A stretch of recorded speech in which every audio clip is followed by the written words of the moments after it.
All right.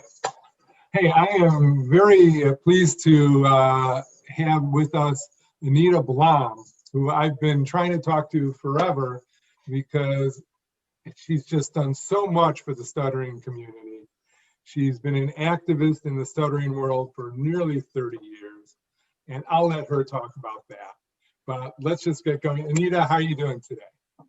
I'm fine, fine. Thank you. I am happy for this new year because we need a new year. And you're in Sweden, right? Yes, correct. Like near Stockholm, something like that? No, it's more south. Ah, to the south. Okay. All right. So I've had this nice conversation with Anita, so I've learned something about her.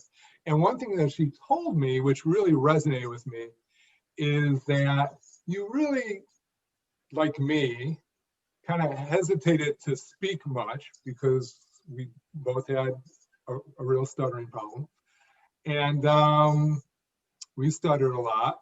And then you got a job.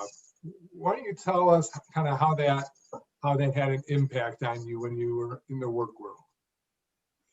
Yeah, that was very strange because I was told during my whole youth that stuttering is wrong at home, in school. So stuttering was wrong. And then suddenly I got this summer job, and there they didn't mind about my stutter. They saw I was a good worker, and suddenly I got these compliments about my work, and not a word about my stutter. And by that time I stuttered really a real lot. But they saw me, and from being quiet, I suddenly felt somebody sees me. And then I opened up. Then I got a boyfriend who saw me, and then I met my husband, and I moved to Sweden. And in Sweden I got a job, and I stuttered.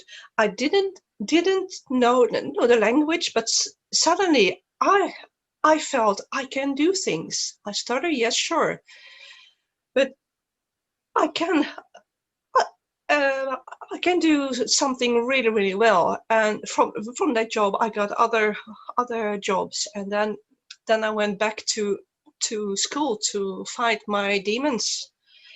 And that they said, do you want to work here? And I said, well, excuse me, I am not a teacher. I started. Why do you want to have me in front of a class? And they said, well, because what you do is good. We have noticed you with the class that you are a good teacher. We would like to have you here. And I was like, wow, that was huge. Wow, yeah, that's great. So what do you teach now? Sorry. Oh, what kind of a teacher are you?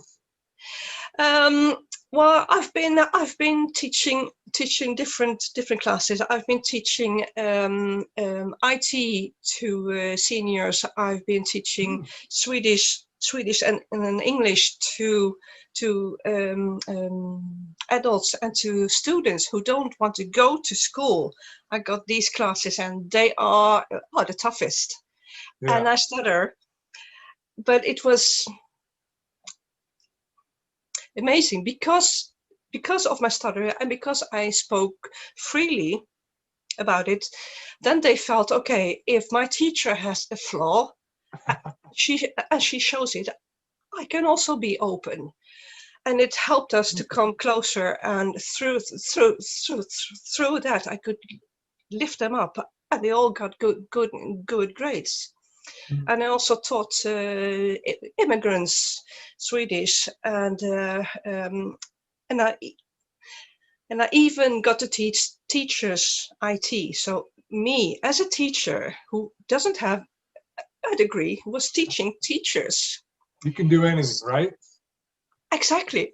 And I started, and I still did it, and it was amazing. Isn't that great? So, I mean, I found in my experience that people had to push me in the work world to speak. And once I did, it was just the best laboratory for me to try out new things with my speech. Did you find that too? Yeah, I would never ever have thought I should be a teacher, because I hated school because of all that happened.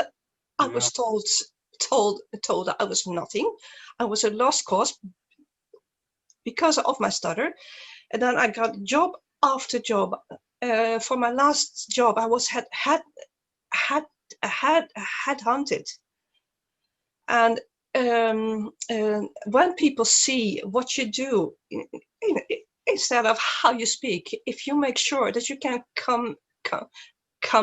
communicate, that you're good at what you're doing, where you have a positive attitude about your speech, about yourself, you can do anything. Absolutely. So same experience. I had this one guy who wanted to hire me, and I thought I could just be in the back room just writing. And I went through the interview process, and then the head of the company, who I had heard of, I mean, he was a very well-known guy, called me up to offer me the job. And he's talking about, well, you're going to be talking with CEOs and CFOs of publicly traded companies. I go, I can't do that. And he had to talk me into it. And that's when my speech really made a big leap, because I went from the back room to, I was all of a sudden talking with people, just like you did. But you did something even more special in 1992, and I think this would be fun to talk about. What did you do in 1992? In 1992, I got brochure saying Stuttering Association, and I was like, "Excuse me, are there more people like me?" You And weren't the only one. yeah, and I was 27, so you can do the math, but 27, and I didn't know there were others, and it was so huge.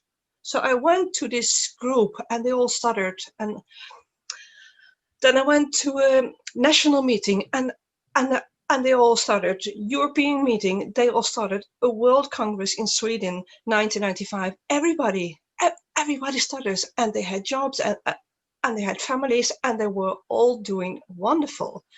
And all this made me think it shouldn't take anyone 27 years to find out that they are not alone. So I decided there and then I will be the voice, the face of people who stutter, and it changed my life completely.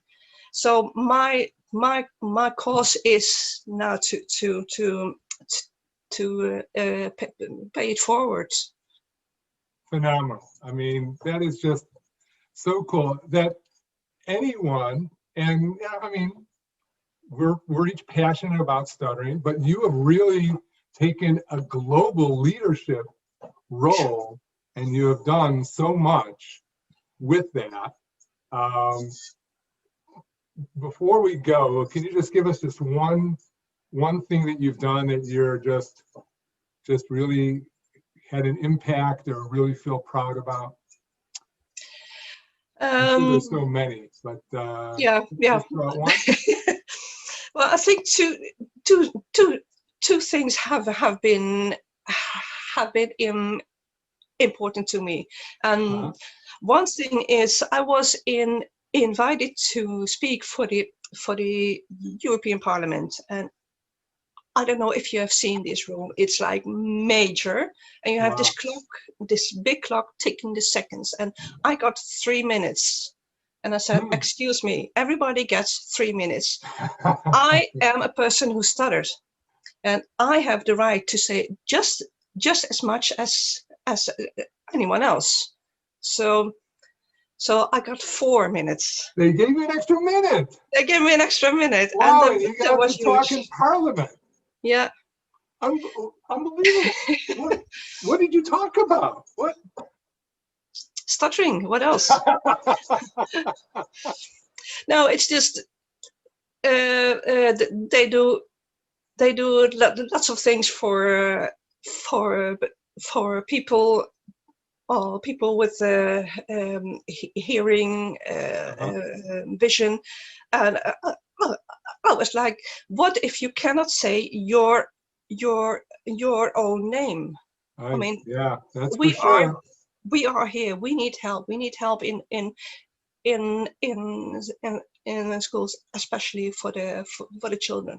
You have to see us. You have to hear us. Here I am, and I stutter, and I need this extra minute, and I got it. Yeah, and you got it. So that was big. That's great.